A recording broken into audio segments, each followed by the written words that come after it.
Selfie তুলতে গিয়ে ৯ পর্যটকের মর্মান্তিক মৃত্যু। পাকিস্তানের নয়নাভিরাম সোয়াত উপত্যকার আনন্দঘন পিকনিক মুহূর্তেই রূপ নিল স্বজন হারানোর কান্নায়। ২৭ জুন সকালে সোয়াত নদীর তীরে নাস্তা করছিল একটি পর্যটক পরিবার। এ সময় তাদের সন্তানেরা নদীর পানিতে নেমে ছবি তুলতে গেলে আকস্মিক পাহাড়ি ঢল সবকিছু ভাসিয়ে নিয়ে যায়। পানির ভয়ঙ্কর স্রোতে ভেসে যেতে থাকা সন্তানদের বাঁচাতে ঝাঁপিয়ে পড়েন পরিবারের অন্য সদস্যরাও, কিন্তু তীব্র স্রোতের মুখে অসহায় হয়ে পড়েন তারাও। পাকিস্তানের পাঞ্জাব ও শিয়ালকোট থেকে আসা ১৮ সদস্যের ওই পর্যটক পরিবারটি সোয়াত উপত্যকার সৌন্দর্য উপভোগ করতে এসেছিল। স্থানীয়রা জানান, সকালে সোয়াত নদীর তীরে তারা নাস্তার আয়োজন করে।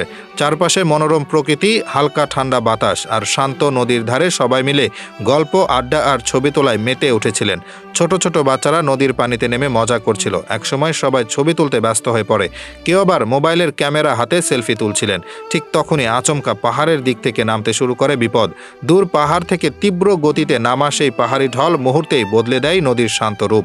প্রচণ্ড স্রোতে ভেসে যেতে শুরু করে বাচ্চারা। পরিস্থিতি বুঝে ওঠার আগেই একের পর এক মানুষ পানির স্রোতে তলিয়ে যেতে থাকে। পরিবারের অন্য সদস্যরা সন্তানদের জীবন বাঁচাতে প্রাণপণ নদীতে ঝাঁপিয়ে পড়েন।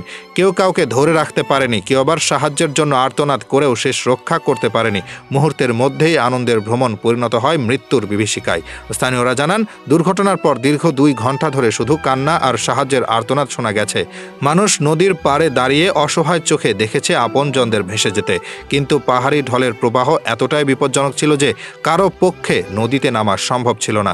যারা নদীর তীরে ছিলেন তারাও ভয়ে সরে গিয়েছিলেন। কেউ কেউ ফোন করে স্থানীয় প্রশাসনকে খবর দেন।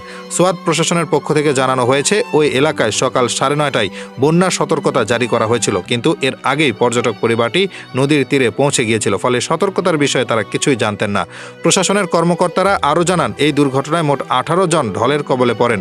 ঘটনাস্থলে দ্রুত উদ্ধারকর্মীদের পাঠানো হয়। এখনও নিখোঁজের খোঁজে অভিযান চলছে। নদীর প্রবল স্রোতের কারণে উদ্ধার অভিযান ব্যাহত হচ্ছে। এদিকে পাকিস্তানের প্রধানমন্ত্রী শেহবাজ শরীফ এই ঘটনায় গভীর শোক প্রকাশ করেছেন। তিনি উদ্ধার কাজে কোনো ঘাটতি না রাখার নির্দেশ দিয়েছেন। এর পাশাপাশি তিনি পর্যটকদের প্রতি সতর্ক থাকার আহ্বান জানিয়েছেন। প্রতি বছরই বর্ষার সময় উত্তর পাকিস্তানের পাহাড়ি এলাকাগুলোতে এমন পাহাড়ি ঢলের ঘটনা ঘটে থাকে। তবুও অনেক পর্যটক সতর্কতা না মেনে বিপদের মুখে পড়েন।